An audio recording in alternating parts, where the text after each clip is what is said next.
हमके बताओ तनी ससुर के हाल, पैसा न बाटे तोरा पियावा के चाल। अरे का बताई हो, अरे डार्लिंग बताओ, हमके बताओ तनी ससुर के हाल, पैसा न बाटे तोरा पियावा के चाल। रात तकिया अच्छा रात तकिया लगा के सैया माजाली होले मारी, खूब कबड्डी खेलैले बंद कई के मारी। सैया कबड्डी खेलैले बंद कई के मारी। बुझल सब बुझता नहीं।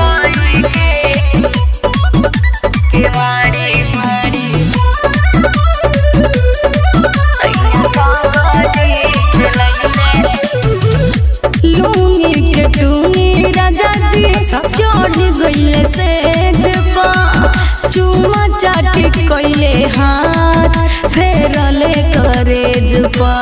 अरे का बताए उनकर जुलूम। सुनो चढ़ली जवानिया के फायदा उठावा, और का करेला विस्तार से बतावा। तब न गलती के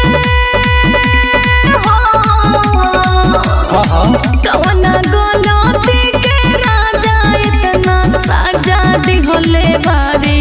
खूबे कबड्डी खेलैले बंद कई के मारी। सैया कबड्डी खेलैले बंद कई के मारी।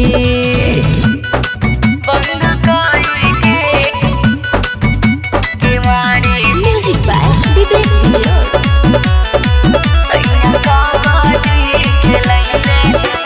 Perfect recording studio Motihari. Pardeep Premi जब कोइले चढ़ाई, अच्छा एक पटकन में दिहले हमके हराई। अरे पहलवान से कम ना बाबू। सुनो फूलल फूलल गाल रहे गइल बा पचकी, कोइल कौन खेला बाबू चलता रुह चकी। घीचा घीची में का घिचा घिची घीचा घीची में उदी होले ब्लाउज हमर भारी। खूबे कबड्डी खेलैले बंद कई के मारी। सैया कबड्डी खेलैले बंद कई के मारी। बाजल ससुरा के।